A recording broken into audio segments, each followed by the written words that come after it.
akin na ngayon sa piling niya. Wala na akong magagawa kahit pilitin pa na ang ibigin ka at ang isipin ka. Nalimot mo na nga ako dahil sa pag-ibig niya.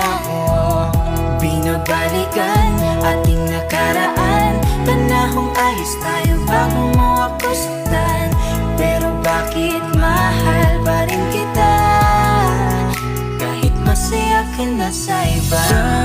Bakit sinaktan mo ang damdamin ko? Anong nangyari?